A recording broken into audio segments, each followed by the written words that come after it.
When a godlike entity gives you supernatural abilities, you want to trust it, right?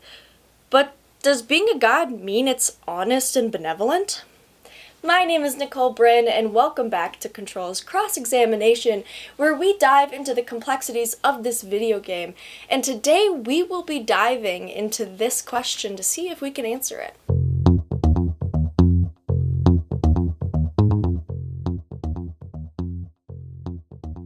For a synopsis and my review of the video game, please check out my previous video below, but for now I will be diving into the different entities. In the video game Control, you play as Jessie Faden as she learns about the Bureau of Control and the paranatural events and objects they study.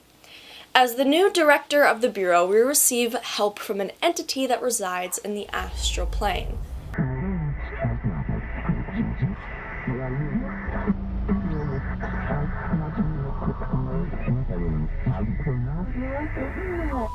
The astral plane is probably a concept you've heard in real life. In this game, it is an actual dimension that you can travel to through your mind.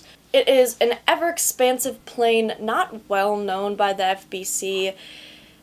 Bureau agents known as astronauts have conducted several expeditions or astral dives into this plane by interacting with objects of power. There is footage of brain activities from these expeditioners. In the astral plane footage, we're always in the vicinity of the pyramid. We've concluded that this, not the entire plane, is what the board controls. Although the plane does seem to change based on the entity that is controlling the locale of the perceiver. The main entity from this plane that Jessie connects with is known as the board. The board is a group or possibly a single entity with paranatural abilities that resides in the astral plane. Although we don't actually know where it originates from, it's possible it's not the astral plane. When the board is controlling the astral plane, it appears as an endless white abyss with black and gold speckled platforms. The board itself appears as an inverted black pyramid, but the actual appearance is unknown. They communicate telepathically. It is unintelligible by ear, but still able to just be comprehended, although there does seem to be some sort of language barrier or possibly showing their true intentions by how they can mix up some words and their meanings.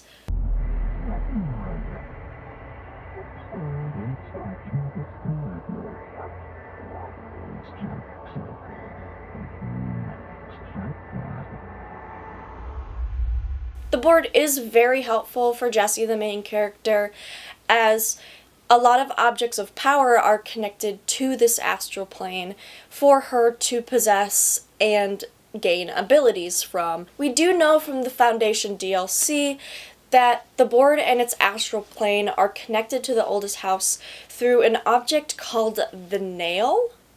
The FBC discovered this in 1964 when they first traversed the building, and the service weapon was found on a pedestal next to it, creating the first connection between the board and the FBC, the board and the director with the astral plane, and so on. Hours after finding this weapon, Northmore cornered me to spout some nonsense about how the board had made him the director.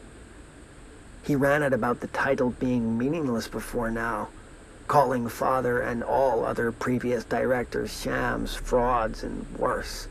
And I do have a theory on this because, yes, Jessie did have to fight the astral people to essentially, win, and then became the director. But when you really think about it, if nobody picks up the gun to be the next director, then who does the board have to have this connection to the FBC and then on the rest of this plane? I do think that the board probably just kind of let whoever use the gun be the next director, because I mean, what are they going to do? They seem, I'll get into it more, but they seem to want that sense of control, and if they didn't pick Northmore and then Trench and then Jessie, who would it have, you know? Because Trench talks about how he was kind of the only one there to pick up the gun, the only one who did it, and it's like, how many people are gonna, like, play Russian roulette, you know? But aside from that, the head of research at the time, Dr. Theodore Ashe Jr., discovered this nail and began to believe that the board was a parasitic entity manipulating the FBC for their own agenda. He began to believe this after communicating with another entity from the astral plane known as the Former. The Former is an alleged ex-member of the board based on how they speak of it. It appears in a dim gray abyss with pure black platforms. It is a massive entity with one eye and several spider-like legs. It communicates with Jesse similar to the board, but it seems to understand Jesse's language less, as we can only make out a few words at a time. Hungry? I mean, yeah, actually, I'd love a sandwich or something. That's not what you meant, was it?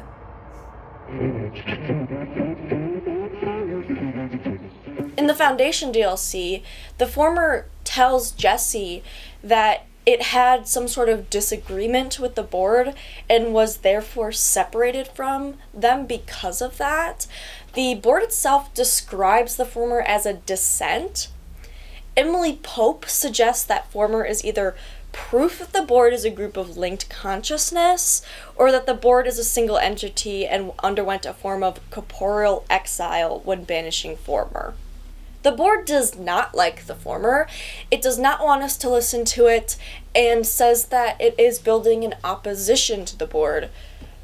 We learn all of this in the Foundation DLC. This DLC's storyline starts with a call from the board through the hotline phone. They inform us of an imminent threat to the Bureau in a deep hidden sector where we arrive to see the astral plane seeping into our realm and the nail partially destroyed. As Jesse, we are tasked to fix this broken nail with an ability given by the board, which is one part of the shape ability, either create or fracture depending on what you choose. Although they keep one of these abilities from us until the Former grants it to us, and they are pissed until they realize that it actually benefits them.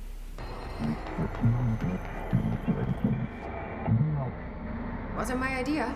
Blame the eyeball.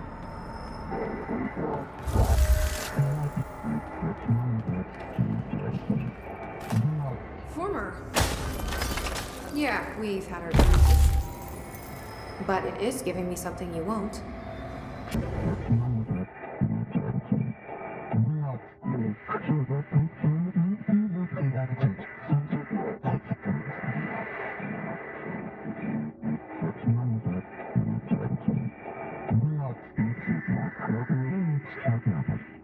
Yes, the board does help Jesse gain these powers, but it seems to just want control. The fighting force of the Hiss is taking over the building and taking over a bureau that the board had control over. I don't think they like that. And I could be wrong, but it does seem like it's just whatever their motive is why they do what they do. We don't know what their motive is, but whatever is good for them is what they want, no matter what it is, even if it's not good for Jesse or the rest of humanity or the Bureau.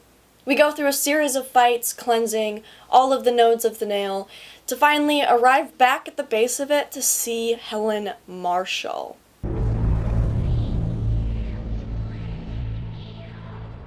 Marshall? You're alive. Soon you will no longer recognize us, or yourself, or him, or her, or them. Family is dead. The walls are broken, but yellow and red in the eye. God damn it. Inverted is made right. You fuckers take everything. I am not letting you take this. We discover that she had been the one to destroy the nail with explosives to stop the board's control over the FBC. And when she does that, they send an astral spike that breaks her HRA, then infecting her with the hiss. We are forced to finish her with help from astral beings that the former sends to help us. The board then assures us that the threat is over, and we actually see the former seen in the distance of the nail receding into the depths of the cavern, possibly showing its desertion from the astral plane. Emily Pope and her team of researchers continue to study this nail as we, as Jesse, continue to fight the hiss threat.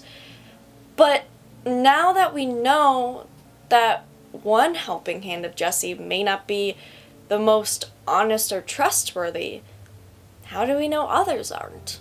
Jesse herself has been connected to an entity known as Polaris. Unsure where it truly resides or came from, but seems more like a resonance energy than the other two. Although we don't exactly know what the board or the former are either, it seems more interdimensional though.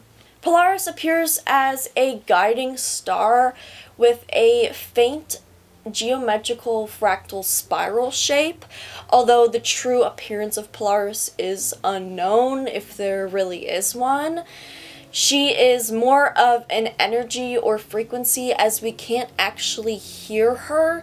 She just gives Jesse visions and feelings.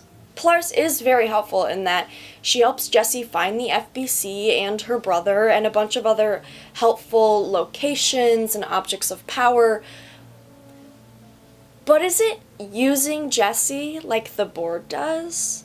It seems that Polaris's first connection to this realm was when Jesse and Dylan discovered it in Slidescape 36.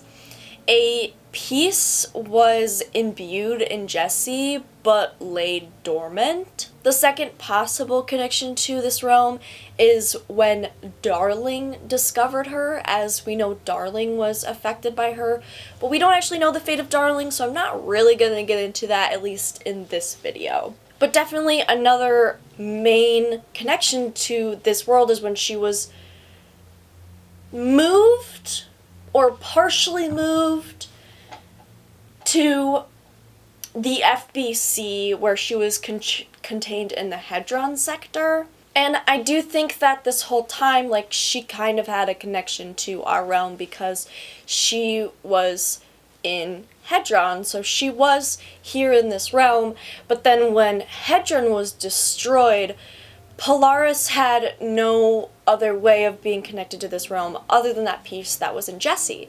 So she then woke up in Jesse, and that became a new amplifier for her other than Hedron for this realm.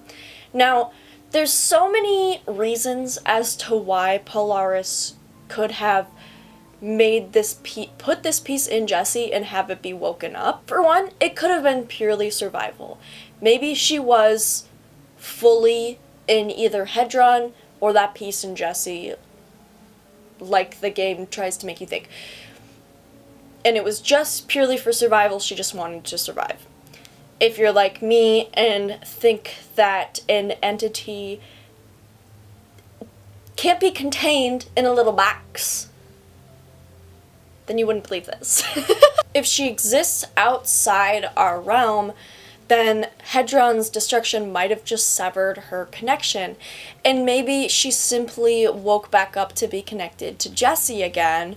In conjunction, maybe Hedron was the only way it was connected to this realm, and it is kind of using Jesse, this piece in Jesse, kind of like the board used the service weapon to have control over the FBC.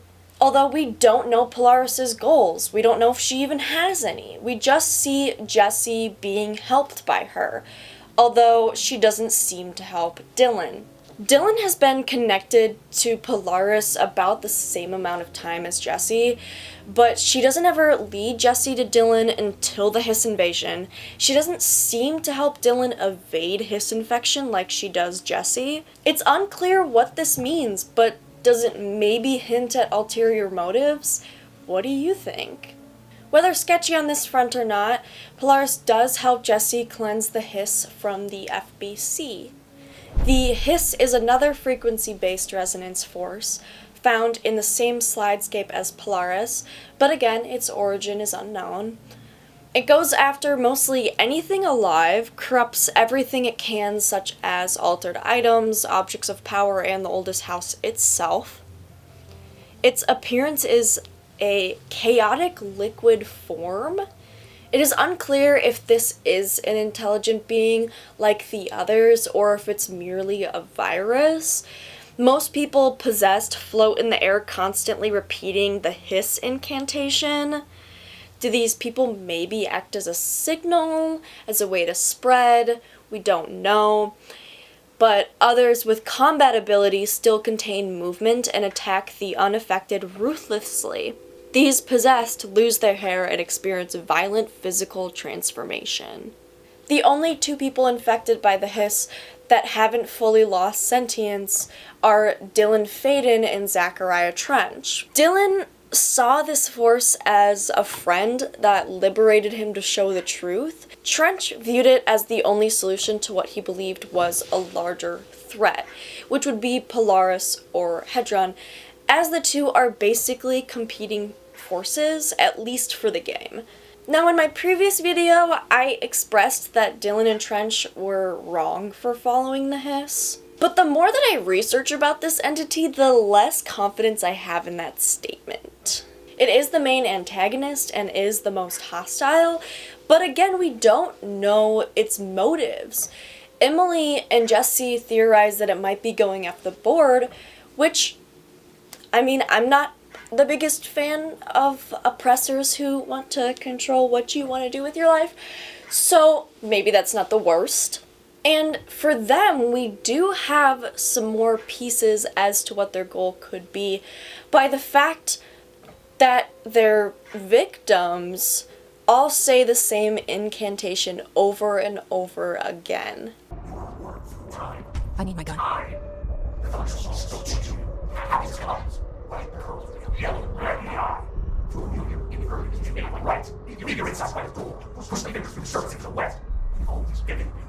You want this to be true. You stand around you while you dream. You can only hear what you forget. This has more and more now. It is officially regulations. Be waiting in the stains. The word it strikes is redacted. Repeat the word, the name, the sound. It resonates in your house. Every song. Time for applause. We build you till nothing remains. The cracks the truth will emerge out of you. You are whole. You remind us of home. Taking your boss with you, there. No enemies to be eaten. Under the conceptual reality behind this reality, you must find these ways to drag it away. After the song, time for applause. This is cliche, it's a death out of time. Ready for the first, the second, the third, the fourth, the fifth floor, fifth floor, no floor, you floor. How do you say insane? Hurts me happy. And your verbiage is a truth you can't stop coming in a dreamy. Baby, baby, baby, yeah. Just like they have some sense in the world. Ha ha. The last thing breaks now. The hole in your room is a hole in you. You can't be like an in from the hole in you. You have always been here, the only child. A copy of a copy of a copy. Orange peel. The picture is you holding the picture. When you hear this, you don't know it. You're in new you. You want to listen. You want to dream. You want to smile. You want to hurt. You don't want to be. So there are many possible meanings and interpretations for this incantation, but here's my analysis of it. For the first part, you are a worm through time, the thunder song distorts you, happiness comes, white pearls, but yellow and red in the eye, through a mirror, inverted is made right. This kind of sounds to me like humanity, like the distortion that we live and the lies that we are being told from governments and higher-ups that do control us. Push the fingers through the surface into the wet. You've always been the new you. You want this to be true. We stand around while you dream. You can almost hear our words, but you forget. This happens more and more now. The word that describes this is redacted. Repeat the word. Rebuild you till nothing remains. The egg cracks and the truth will emerge out of you. You are home. You remind us of home. I think this is the Hiss's mission. Take humanity and show us how much things like the government and the board are controlling us and to bring us into the truth. And they've been here, they've been trying to show us this, but we've never listened before. But if we allow ourselves to see their way, we can. Under the conceptual reality behind this reality, you must want these waves to drag you away. This cliche is death out of time, breaking the first, the second, the third, the fourth wall, fifth wall, floor, no floor, you fall. How do you say insane?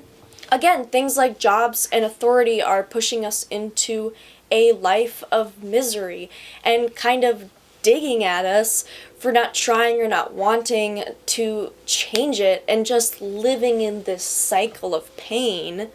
Hurts to be happy. The last egg breaks now. The hole in your room is a hole in you. You came and we let you in through the hole in you. You have always been here, the only child, a copy of a copy of a copy. Orange peel. They're basically saying we've tried to reach so many humans and you finally heard us, so come with us. We can help you shed that reality. When you hear this, you will know you're in new you. You want to listen, you want to dream, you want to smile, you want to hurt, you don't want to be. I think this is kind of showing the reality of the hiss and admitting that there is no truth or right way of humanity. But with them, you'll be anew without being controlled by anyone or anything. This is at least what I took from it. I mean, I could totally be wrong, but if my interpretation is correct, then maybe its ideals aren't bad. I mean, does anybody really like the state of the world right now? I mean, you can hear from my voice what country I'm from. So in a way, it does sound appealing. We see his combatants be hostile, but this is to people in the FBC, an organization heavily influenced and practically controlled by the board. An entity that so far seems to only have the goal of control when that is the opposite of what the Hiss wants. But despite Polaris and the Hiss being combatants, is it possible to accept both? Since it is a resonance frequency, it straight up might not have a goal. It might just be an ideal. Polaris being based in a helping hand and Hiss being based in independence. And the only reason they're against each other is because the Hiss wants full independence, no control, no help, and Polaris wants the opposite, to help, to be there, and does kind of want dependence. But that doesn't necessarily mean that either of them are wrong. I think they highlight how contradictory humanity is. You know, I think most of us truly wants what's best for humanity, but we all have different ideas of what that means and how to get there. As for the board and the former, at the end of the Foundation DLC, Jessie's faith in the board has been shattered, though she does see how much power they can wield. So she ultimately decides to continue controlling the FBC how she wants to, while allowing the board to think they have some control. I personally approve of this decision. I think the board is super sketchy. I do think they are out for their own interest, and it just happens to be that some of their interests line up with Jessie's. And I think it is a good decision to still be connected to them, to get the benefits from them, but not let them fully control us, because, you know, if we're gonna have a parasitic relationship, let's have it be both sides benefit. Former did attack us at one point, but I actually trust more. Former truly seemed to just be trying to be honest, where a lot of the board's communication sounds like they're trying to keep things from you, whereas the former just sounds like it can't communicate well. And I don't know what the ending of the DLC meant, where we saw former off in the distance, but I think and hope it's a good thing. I think it did mean that it is gone from the astral plane, and hopefully that means it is not going to be affected by the board anymore. I don't know what that means about it being in our reality, but I'm open to alien life. So, as long as you're friendly, I'll be friendly. The former truly seemed oppressed, and despite that one boss fight where it was probably scared, it never showed any other malicious intent. But what do you guys think? Could these entities exist simultaneously? Should they? Was I completely wrong? Please let me know in the comments down below. Thank you so much for hanging out with me. Please leave a like if you enjoyed. I will leave a link to previous Control videos down below. If you want to see more deep dives into this video game and its universe, please subscribe. This has been Nicole Bryn. Have a good night!